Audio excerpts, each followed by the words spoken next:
नमस्कार दोस्तों। पश्चिम बंगाल के नतीजे आने के बाद अगर सबसे ज्यादा कोई निशाने पर है तो वो नाम है टीएमसी की नेता और जादवपुर की सांसद सायोनी घोष का। क्या सायोनी घोष के गाने ने ममता बनर्जी का नुकसान कर दिया?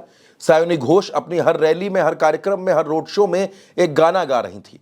उस गाने के बोल थे कि मेरे दिल में काबा है और आंखों में मदीना है। इस गाने को वो बांग्ला भाषा में गा रही थी। माइक को उन्होंने तबला बना दिया था और हर रैली में ये गाना सुना रही थी। कौन सा था वो गाना? सबसे पहले आप वो गाना सुनिए।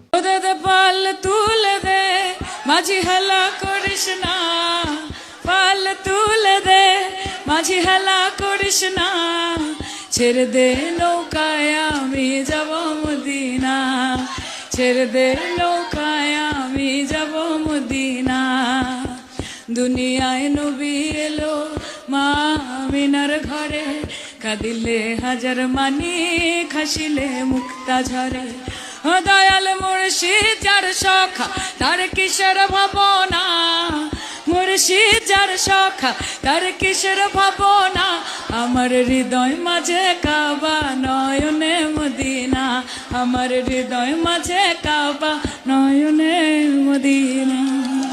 अब दोस्तों, लोग ये कह रहे हैं कि सायोनी घोष के इस गाने ने पश्चिम बंगाल में ध्रुवीकरण की राजनीति को धारदार बना दिया। पश्चिम बंगाल में जो हिंदू वोटर्स थे वो बीजेपी के पक्ष में और ज्यादा मजबूती से खड़े हो गए। वो हिंदू वोटर्स जो अभी तक ममता बनर्जी को वोट भी देते थे, उनको ये बात नागवार गुजरी। एक इंटरव्यू में सायोनी घोष ने यह बात कही कि हम श्री राम का नाम नहीं लेते क्योंकि टीएमसी के अभी वो दिन नहीं आए कि हमें भगवान का नाम लेकर राजनीति करनी पड़े।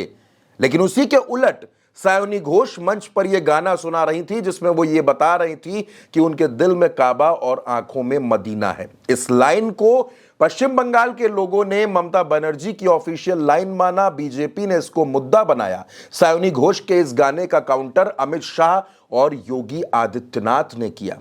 योगी आदित्यनाथ ने कहा कि पश्चिम बंगाल काबा की नहीं, मां काली की धरती है। और यहीं से यह नैरेटिव सेट हो गया कि पश्चिम बंगाल में होने क्या वाला है। अब हर कोई यह बात कह रहा है कि ममता बनर्जी की पार्टी की सांसद सायोनी घोष जाहिर तौर पर अच्छा बोलती हैं, अच्छा भाषण देती हैं, लेकिन उनसे यह गलती हो गई, यह चूक सायोनी घोष से हो गई। उनके इस गाने ने पश्चिम बंगाल में ममता बनर्जी को डुबो दिया। वो ममता बनर्जी जो 2021 में 215 सीटें जीतकर आती हैं, 5 साल बाद वो ममता बनर्जी 80 सीटों पर सिमट जाती हैं। और बात सिर्फ इतनी सी नहीं है, ममता बनर्जी अपनी सीट पर भी चुनाव हार जाती हैं। भवानीपुर में वो 15,000 वोटों से चुनाव हारती हैं। सवाल यह है कि क्या सायोनी घोष के गाने ने नुकसान कर दिया? सायोनी घोष अगर ये गाना ना गाती, गाने के ये बोल ना होते, तो क्या पश्चिम बंगाल का चुनाव कुछ और हो सकता था? क्योंकि सायोनी घोष ने अपनी हर रैली में इस गाने को गाया है दोस्तों, और उन्होंने ये दिखाने की कोशिश की है, क्योंकि एक मैसेज ये चल रहा था कि पश्चिम बंगाल में मुस्लिम वोटर्स टीएमसी से बिदक सकते हैं। तो सायोनी घोष ने इस गाने को गाकर एक खास वर्ग को तो मैसेज देने की कोशिश कर दी, लेकिन इसके चक्कर में वो हिंदू वोटर्स जो अभी तक टीएमसी का साथ देते हुए आए थे या फिर जो बीजेपी का साथ नहीं देना चाहते थे, वो भी बीजेपी के पक्ष में एकजुट हो गए और इसका खामियाजा ममता बनर्जी को भुगतना पड़ा।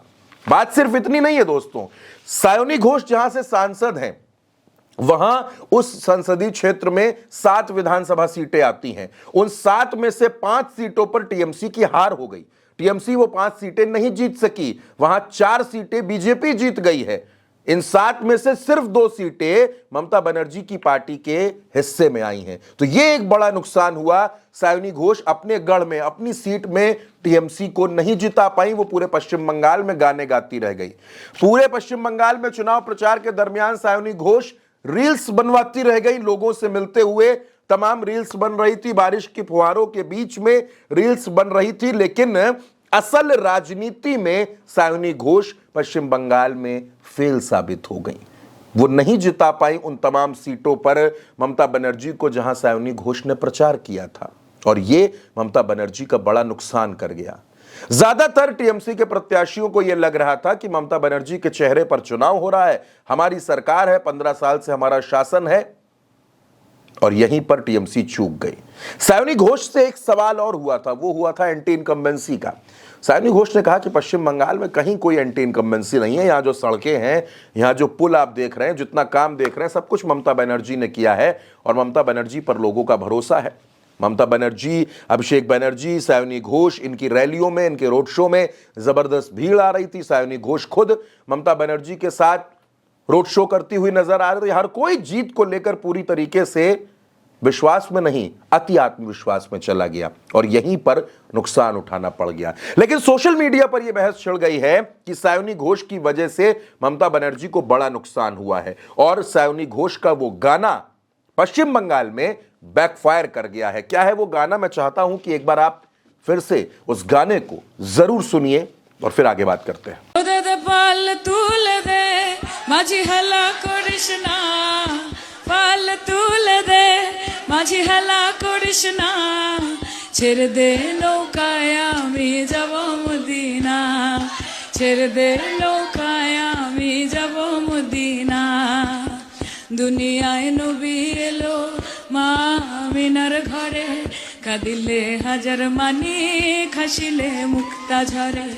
ও দয়াল মুর্শিদ যার সখা তার কিসের ভাবনা, মুর্শিদ যার সখা তার কিসের ভাবনা, আমার হৃদয় মাঝে কাবা নয়নে মদিনা, আমার হৃদয় মাঝে কাবা নয়নে মদিনা। तो ये था वो गाना जो सायोनी घोष ने पूरे चुनाव में गाया है। दोस्तों, सायोनी घोष पश्चिम बंगाल में सनसनी बनी रही, एकदम चर्चाओं में बनी रही, हर कोई उनकी बात कर रहा था। अभिषेक बनर्जी से ज्यादा चर्चा, ममता बनर्जी से ज्यादा चर्चा सायोनी घोष की हो रही थी। लेकिन जब नतीजे आए तो सायोनी घोष के बारे में पता चला कि सारा प्रचार ऊपर ऊपर था, सब रील में था, सब हेलीकॉप्टर की तरह हवा में घूम रहा था। असल में बूथ पर कुछ भी हासिल नहीं हुआ और ये वो तमाम कमियां हैं जो देश के अलग अलग विपक्षी दलों में हैं, जो भारतीय जनता पार्टी से लड़ते तो हैं लेकिन उनकी मेहनत हवा हवाई रहती है। इस रीलबाजी से कुछ भी पश्चिम बंगाल में सायोनी घोष हासिल नहीं कर पाई। अपने गाने से उन्होंने उल्टा नुकसान कर दिया है। तो क्या आपको यह लगता है कि पश्चिम बंगाल में सायोनी घोष का यह गाना ममता बनर्जी का नुकसान कर गया? आप जो भी सोचते हैं अपनी राय कमेंट बॉक्स में जरूर लिखिएगा। उल्टा चश्मा यूसी को सब्सक्राइब कीजिएगा। नमस्कार।